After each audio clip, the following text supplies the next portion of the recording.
नमस्कार। कहानी अनमोल जिंदगी के इस नए एपिसोड में आपका स्वागत है। मैं आशा करता हूं कि आप अपने पूरे परिवार के साथ बहुत आनंदित होंगे और नवरात्रि की ढेर सारी शुभकामनाएं हमारी तरफ से आपको। और मैं राम बचिन प्रियदर्शी आज बातें करेंगे एक ऐसे व्यक्ति की जो वो असाधारण यानी बहुत बड़े समुद्र के जैसे हैं, और ऐसा समुद्र जिस समुद्र में सिर्फ अनमोल मोतियां ही मोतियां भरे हुए हैं। आज हम निकालेंगे 3 मोती उनके समुद्र से, और उसी 3 मोती पे हम बात करेंगे। और ये फरमाइश किया है हरीश साहू छत्तीसगढ़ से। और ये फरमाइश के लिए बहुत बहुत धन्यवाद हरीश साहू जी आपको। और आप तमाम लोगों से भी मेरा ये निवेदन है कि आप कमेंट बॉक्स में जाकर आप राय लिखें या फरमाइश करें कि आखिर हम कैसी जो बातें हम आपके साथ करें, ताकि जीवन में आगे बढ़ने के लिए हम लोगों को प्रेरणा मिल सके। तो चलिए बातों को आगे बढ़ाते हैं। ऐसे समुद्र, ऐसा व्यक्ति जो हमारे पूर्व महामहिम रह चुके हैं, महामहिम राष्ट्रपति एपीजे अब्दुल कलाम साहब की बात हम कर रहे हैं। वो एक ऐसे सागर थे जिनके सागर में सिर्फ अनमोल मोतियां ही थी, मोतियां ही थी। जितना मोती निकालो उतना कम पड़ेगा। 15 अक्टूबर 1931 को जन्म लिए, रामेश्वरम तमिलनाडु में जन्म लिए एक साधारण सा परिवार। ऐसा आंगन जिस आंगन में 5 भाई और 5 बहन। पिता बहुत ज्यादा पढ़े लिखे नहीं थे और संयुक्त परिवार में यानी बड़ा परिवार में उन्होंने जन्म लिया। सदस्यों की संख्या अधिक थी। पिता का जो काम था, वो पिता जो समुद्र में नाव चलाते थे उनको वो नाव बनाकर देने का काम करते थे। लेकिन जो उनके पिता का काम करने का तौर तरीका था, बातचीत करने का तौर तरीका था, वो बड़ा पसंद था हमारे कलाम साहब को। कलाम साहब के जीवन में उनके पिता का बहुत बड़ा प्रभाव रहा है। उनके तौर तरीकों का बहुत बड़ा प्रभाव रहा है। उनकी बातें करने का बहुत बड़ा प्रभाव रहा है। कलाम साहब अपनी जो प्रारंभिक पढ़ाई है वो रामेश्वरम में पंचायत के द्वारा बनाया गया स्कूल यानी कि सरकारी स्कूल में ही उन्होंने अपनी प्रारंभिक जो शैक्षणिक व्यवस्था है, जो पढ़ाई लिखाई है, वो सरकारी स्कूल से उन्होंने किया। हम 3 मोती की बात कर रहे थे कि ऐसे व्यक्तित्व रखने वाले व्यक्ति के जीवन से हम मात्र 3 मोती निकालेंगे। और आज हम बातें करेंगे वो 3 मोतियों की। आप सब जानते हैं कि वो हमारे कौन थे और उनका जो अचीवमेंट है वो क्या क्या रहा है। मान सम्मान और रिवार्ड्स की और पुरस्कार की तो कोई कमी थी नहीं। अचीवमेंट का कोई कमी तो था नहीं। पद्म विभूषण 2 बार से सम्मानित, सर्वोच्च नागरिक होने का सम्मान। एक ऐसा बच्चा जो गरीब परिवार में जन्म लेता है,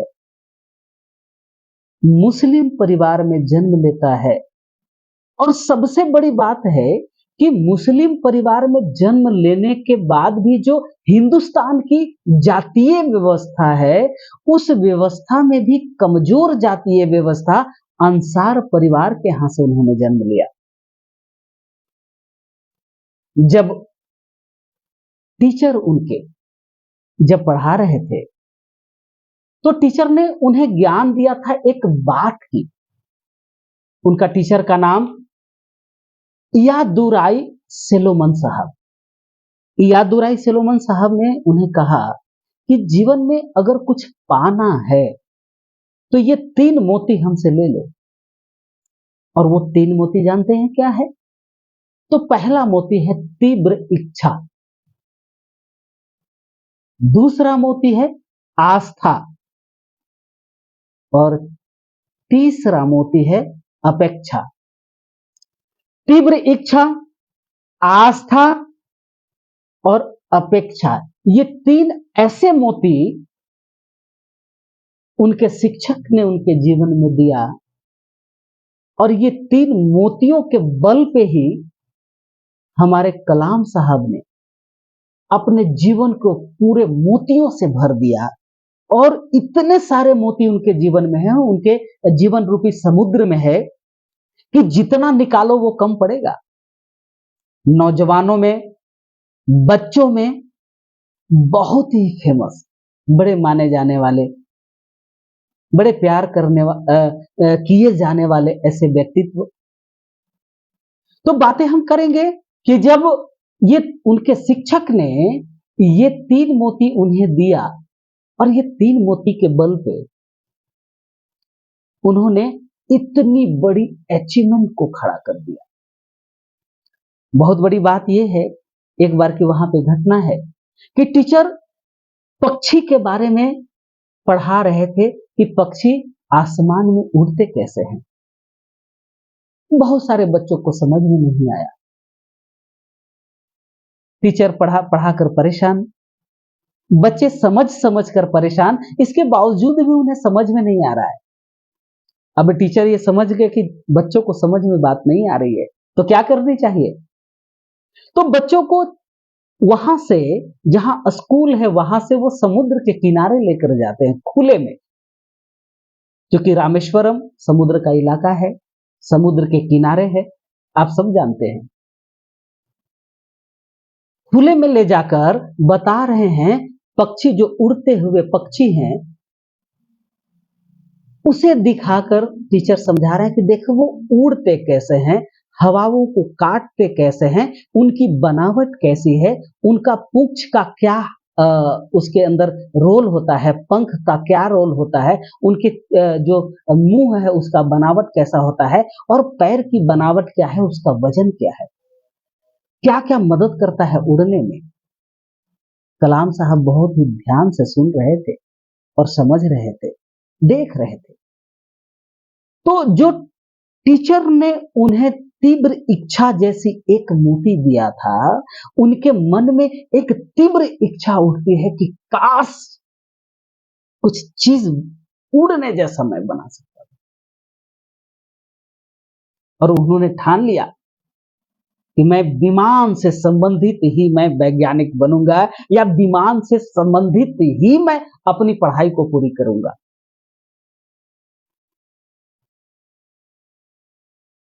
तीव्र इच्छा, ऐसी इच्छा जागृत किया उन्होंने कि आज वो हमारे और आपके बीच नहीं है। वो दिन 15 अक्टूबर 1931 को जन्म लिए और 27 जुलाई 2015 को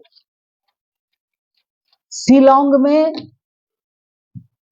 एक सेमिनार को संबोधित करते हुए हार्ट अटैक होता है, दिल का दौरा पड़ता है।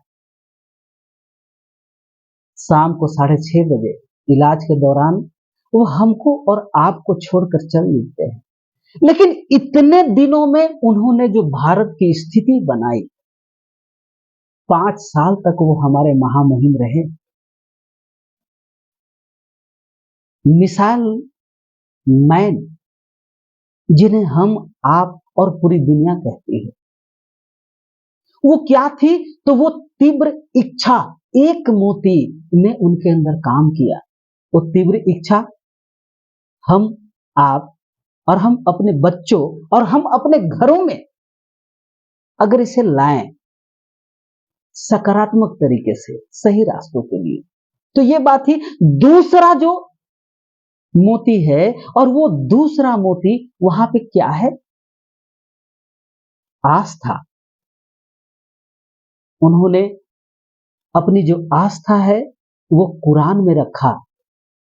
वो कुरान पढ़ते थे और साथ ही साथ श्रीमद् भागवत गीता भी पढ़ते थे। बड़ी आस्था थी और बड़े आस्थावान थे। आस्था तो वो रखते थे ऐसी तीसरी शक्ति पे जो वाकई में काम करती है। तीसरी मोती की बात अगर हम करें तो वो है अपेक्षा।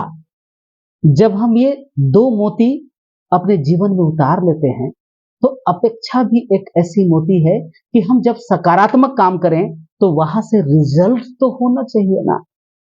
अपेक्षा रखना कोई खराब बात तो नहीं।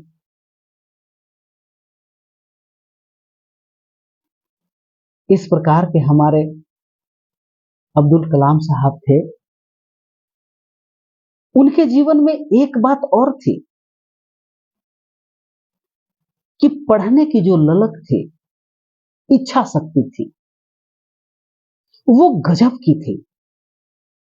उन्हें पता चला कि उनके टीचर सुबह 4 बजे मॉर्निंग में, भोर में, सुबह सुबह वो पढ़ाते हैं। कलाम साहब सुबह 3 बजे उठते थे, नहाते थे और नहाने के लिए वो ठंडे पानी का इस्तेमाल करते थे, चाहे वो जाड़ा हो, गर्मी हो, बरसात हो।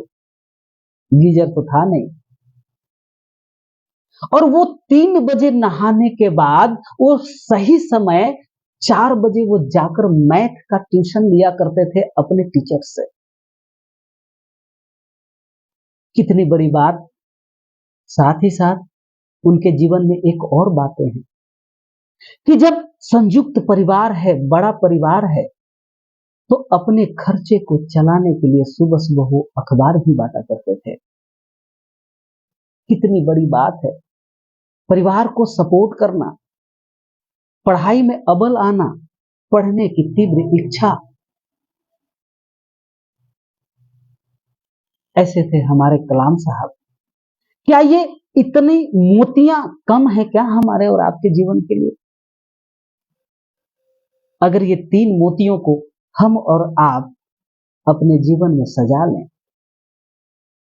तो हमारा और आपका जीवन, हमारा परिवार का जीवन, आपके परिवार का जीवन धन्य धन्य हो सकता है। आज की जो बातें हैं, कहने के तो बहुत है, बहुत देर तक भी अगर इनकी बखान की जाए तो कम पड़ेगा। बहुत सारे इतिहास रहा है इनका, बहुत सारी बातें रही हैं, लेकिन आज कलाम साहब के जीवन से ये 3 मोतियों को निकालकर मैंने आपके सामने रखा है। आज के चर्चा में बस इतना ही। बहुत याद करता हूं मैं कलाम साहब को,